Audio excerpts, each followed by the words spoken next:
graça e a paz do Senhor Jesus, queridos e amados irmãos. Quero nesta manhã estar compartilhando com os irmãos um versículo bíblico que se encontra no livro de Esther, no capítulo 4, no versículo 14, que diz o seguinte: Porque, se todo te calares, neste tempo, socorro e livramento de outra parte sairá para os judeus, mas tu e a casa de teu pai perecereis. E quem sabe se para tal tempo como este chegaste a este reino?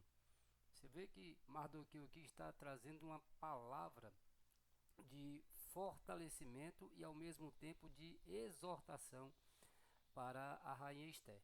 Mas para que a gente possa entender o porquê desta palavra liberada por este homem, a rainha, é necessário a gente olhar para o princípio, para o início do livro, quando o rei Assuero está fazendo uma festa e essa festa dura 6 meses e 7 dias, ou 187 dias, aonde ele está apresentando, mostrando o seu reino, mostrando o seu poderio, a sua força e a beleza das suas conquistas para todos aqueles que eram os príncipes das 127 províncias. Então ele traz aquele povo, faz aquele banquete maravilhoso, a gente conhece. A rainha Vasti, ela não aceita uma proposta do próprio rei Assuero que ela viesse apresentar-se diante dos príncipes, dos sátrapas, dos governadores, que ela viesse vestida com as vestes reais, com a coroa, para mostrar, além do seu poderio, da sua riqueza, a beleza da sua rainha para aqueles que ali estavam. Mas a gente sabe da história e ela recusou essa proposta, até porque eles estavam há muito tempo bebendo em festa, em alegria, e ela não quis se expor naquela situação. Por causa disso, o rei Assuero vai depor, depois de um conselho dos seus conselheiros, vai depor a rainha Vasti e vai trazer para si novas mulheres, ao qual entre elas será escolhida uma, que será a substituta da rainha Vasti. E entre elas estava uma jovem chamada Radassa, ou Esté, né, na língua persa, que agradou aos olhos do rei. Agradou aos olhos do rei, agradou aos olhos daqueles que ali estavam próximo dela, os camareiros, aqueles que cuidavam das jovens que se apresentaria ao rei. E por causa disso, aquela mulher de uma vida outrora, aonde não tinha uma visibilidade, agora passa a ter uma visibilidade por ser a rainha do reino da Pérsia. Então, alguém que tinha uma certa importância. Queridos, é necessário a gente entender que no capítulo 3 vai acontecer algo que vai trazer um sofrimento muito grande para Mardoqueu, para Esté e para todo o povo judeu. Há um princípio de uma revolta por dois camareiros do rei, Bigtan e Teres. Mas o seu plano de tentar matar o rei é descoberto por Mardoqueu, que ficava ali à porta do reino. E esse movimento em busca de matar o rei é descoberto por Mardoqueu, que passa a informação a Esté, e Esté passa a informação a Assuero, que de alguma forma consegue impedir aquela situação. A Bíblia não nos apresenta como foi feito para que aqueles homens fossem presos, mas foram presos e foram mortos, dando salvação ali ao rei. Por causa dessa situação, que Mardoqueu deveria ser exaltado, ele foi esquecido pelo rei. Mas o seu feito foi escrito nos livros da crônica. Em primeiro lugar, o que a gente aprende com isso aqui é que Deus trabalha de forma perfeita. Deus sabe a hora de agir. O que eu faço hoje, diz a palavra, você não entende, mas entenderá depois.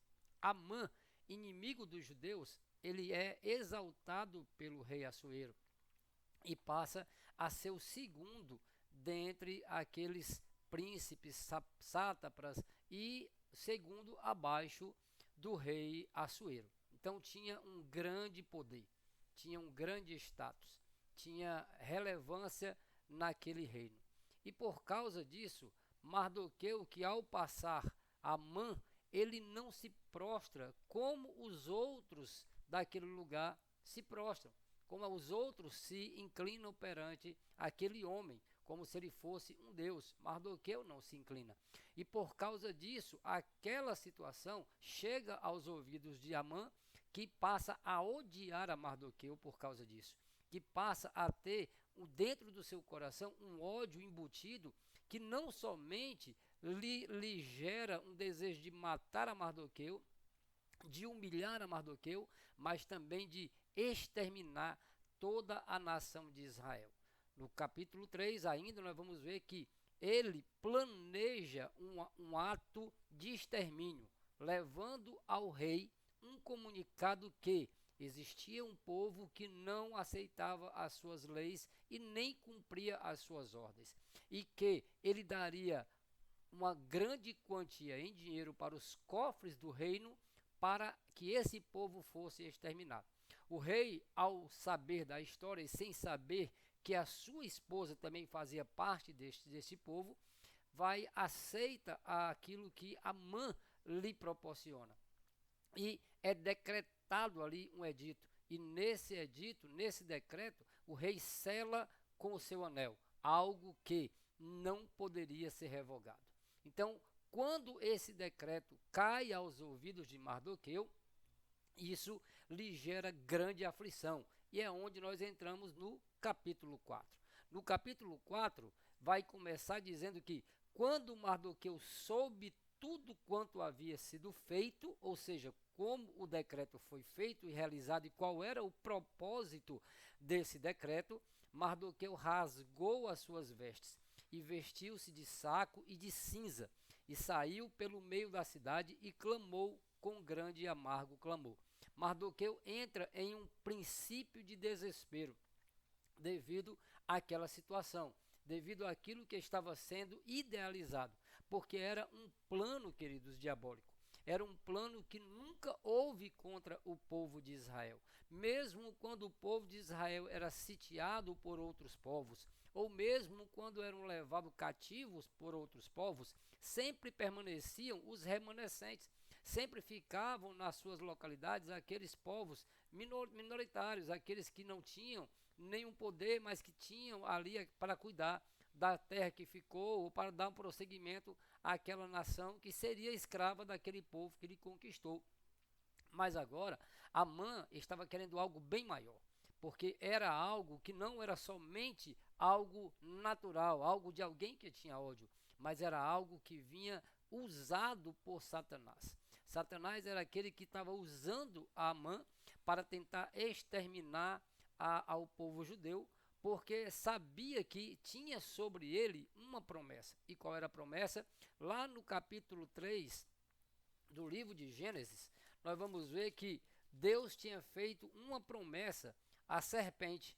E a promessa era o seguinte, que a 3,15, e eu porei inimizade entre ti e a mulher, e entre a tua semente e a sua semente, e esta te ferirá a cabeça, e tu lhe ferirás o calcanhar. Havia uma promessa feita a Satanás, que Deus da mulher, ao qual ele tinha enganado, levantaria um, que pisaria a sua cabeça. Alguém que futuramente seria levantado pelo Senhor para trazer restituição, restauração daquilo que foi iniciado por Deus e que por momento o inimigo conseguiu obstruir, conseguiu paralisar, conseguiu trazer uma danificação para o princípio da criação, para aquilo que Deus projetou.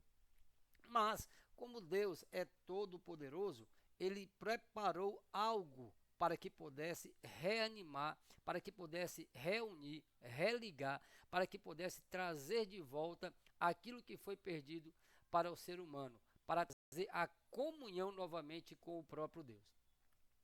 Então, queridos, nós entendemos que o plano de redenção é algo que Satanás sabia que seria realizado, sabia e foi idealizado e seria concretizado pelo próprio Deus, mas que ele poderia atrapalhar. E se ele consegue exterminar toda a nação de Israel, então não teríamos ali o rei Davi, não teríamos ali Jesus Cristo e não teríamos o plano de redenção que traria salvação a toda a humanidade. Assim como aqui Mardoqueu, ele está agora vestido de pano de saco e com cinza na cabeça, que era algo que os judeus tinham como um ritual para quando alguma aflição chegavam para eles. Era algo que até a população lá de Suzã, as pessoas que ali residiam, talvez não entendessem, mas quem era judeu entendia perfeitamente o que aquele homem estava fazendo. No versículo 2 e no versículo 3, nós vamos ver que vai dizer o seguinte: e chegou até diante da porta do rei, porque ninguém vestido de saco podia entrar pelas portas do rei. E em todas as províncias aonde a palavra do rei e a sua lei chegava, havia entre os judeus luto, jejum, choro, lamentação, e muitos estavam deitados em saco e em cinza. Você vê que a aflição tomou conta de toda a nação de Israel. Não somente em Suzã, mas em todas as províncias aonde tinham judeus que estavam agora ameaçados de morte, que estavam agora prontos com o dia determinado para ser eliminado, para ser exterminado, trouxe para eles grandes aflições. Mas nós temos um Deus, querido, que nos diz através de Jeremias, no capítulo 3, no versículo 33, vai dizer: clama a mim e eu responder-te-ei, anunciar-te-ei coisas grandes e firmes que não sabes. Quando Josafá entrou também em grande aflição por causa de uma invasão ao qual povos se reuniram para tentar também destruir aquele povo, para tirar de Josafá o poder sobre a sua nação, ele entrou na presença do Senhor com clamor, e a palavra de Josafá, que moveu com certeza lá o coração de Deus, se podemos dizer assim, foi: se algum mal nos sobrevier, espada, juízo, peste ou fome, nós nos apresentaremos diante desta casa e diante de ti, pois teu nome está nesta casa, e claramente clamaremos a ti na nossa angústia, e tu nos ouvirás e nos livrarás. Então, Mardoqueu, acredito que ele entendeu que na presença de Deus ainda poderia haver um socorro, porque o salmista no Salmo 121, no versículo 1 vai dizer: eleva os meus olhos para os montes, de onde me virá o meu socorro? O meu socorro, ele vem do Senhor, que fez os céus e a terra. Então, o socorro daqueles que estão em aflição, ele deve ser buscado em Deus. O salmista vai dizer isso, que o Senhor, ele nos livra de todas as nossas aflições, lá no Salmo 34. Então, precisamos entender isso, queridos. E Mardoqueu entendeu e entrou na presença do Senhor, mesmo que não esteja explícito o nome de Deus em nenhuma parte do livro de Esté, mas o povo judeu nunca deixou de buscar ao Senhor, nunca deixou de crer no Senhor. E os 3 primeiros versículos do capítulo 4 nos apresenta isso, a grande aflição ao qual aquele povo estava, a grande aflição ao qual tomou conta daquela nação. E eles precisavam fazer algo. Eles precisavam entrar com providência e posicionamento. Primeiro, Mardoqueu, ele se posiciona, ele vai diante da rainha, ou em busca de falar com a rainha a respeito da situação. Ele se veste da situação de lamentação que ela entenderia e vai à presença, mesmo sabendo que não poderia entrar no palácio, mas que a sua voz poderia chegar até os ouvidos da rainha. A rainha estava dentro do palácio, estava totalmente fora, alheia a tudo aquilo que estava acontecendo ou que iria acontecer com o seu povo. Mas Mardoqueu vai até ela, manda-lhe mensagens, e entre o versículo 4 e o versículo 16, nós vamos ver que há um diálogo entre Esté e Mardoqueu. E nesse interim, ela vai também tomar posições. Queridos, é necessário, diante de algumas situações de aflição em nossas vidas, nós nos posicionarmos. Mas nós vamos ver que, por um instante, Esté, ela tenta se desvencilhar. Por um instante, ela apresenta um certo temor. Por um instante, ela apresenta até uma certa omissão.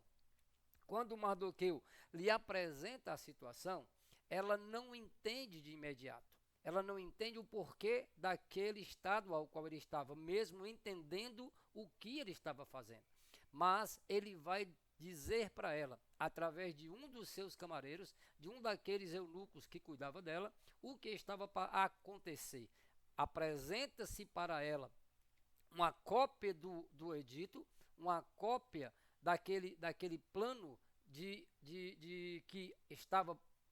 que foi proposto por Amã, o plano ao qual de destruição do seu povo, e apresenta o valor da quantia ao qual Amã estipulou pela morte de todos os judeus. Era algo diabólico, era algo destrutivo, era algo que realmente não tinha escapatórias de formas naturais. O povo não poderia nem reagir àquilo que estava sendo levantado, porque se levantam contra aqueles que seriam os atacantes, aqueles que estariam a espada sobre eles, eles estariam arriscados de ir contra o rei. Então eles entenderam que era algo que realmente não tinha de forma natural, algo que poderia ser feito, mas que ainda existia um Deus que poderia mudar situações. E nós vamos ver que Mardoqueu, ao entrar na presença da rainha, através de palavras, não de sua pessoa física, nós vamos ver que ele vai trazer para ela algumas palavras que vai despertar nela o desejo de se posicionar. Outrora, Esté estava esquivando-se quando ela disse para Mardoqueu que há 30 dias o rei não lhe convidava para ir à sua presença e que existia uma sentença de morte para aqueles que entrassem na sua presença sem que fosse lhe chamado. Essa lei era uma lei protetiva, era uma lei de proteção para o próprio rei, porque ninguém poderia adentrar sem ser avisado, sem que ele realmente soubesse quem estaria na sua presença. E ela, sabendo disso, a sua vida estava arriscada à morte. Mas Mardoqueu vai lembrar a ela o seguinte, que ela estava no reinado, ela estava como rainha, mas a sua vida não estava isenta. Ela não estava isenta da situação, porque ela também era judia. Por isso que ele vai abrir a sua boca e vai dizer para ela, porque se tu te calares, o que ele está dizendo para ela, você não pode ficar omissa a essa situação, porque mesmo que você fique omissa a isso que está acontecendo, se você se calar, neste tempo agora o qual está acontecendo, socorro e livramento virá de outra parte, ou sairá de outra parte para os judeus. Deus não deixaria que o seu povo fosse eliminado, porque tem os seus propósitos, tem os seus planos, tem aquilo que já estava estipulado. E Deus não deixa que ninguém interfira nos seus planos, nos seus projetos. Mardoqueu vai lembrar ela, mas tu e a casa de teu pai perecerá. Ou seja, ele estava dizendo, não pense que porque você está no reino, você vai ficar isenta. Você pode até morrer, mas Deus trará livramento para o restante do povo. E quem sabe, se para tal tempo como este que chegaste, você não tenha chegado ao trono. Então o que ele estava dizendo era, Deus te deu a oportunidade de você estar num ponto certo, no lugar certo, para agir em favor do seu povo. Deus é assim para comigo e é assim para com você. Ele nos coloca em lugares que por tempo até achamos que é simplesmente algo natural, mas que Deus nos coloca com propósitos. Deus nos coloca para que no tempo hábil ele possa agilizar algum tipo de salvação de pessoas, de situação por intermédio de nós. Queridos, Mardoqueu continua lembrando a ela o que ela precisa fazer. Esté, ela abre os sentidos, ela muda o entendimento ao qual ouvir aquela situação. Ela entendeu que ela não estava isenta da morte.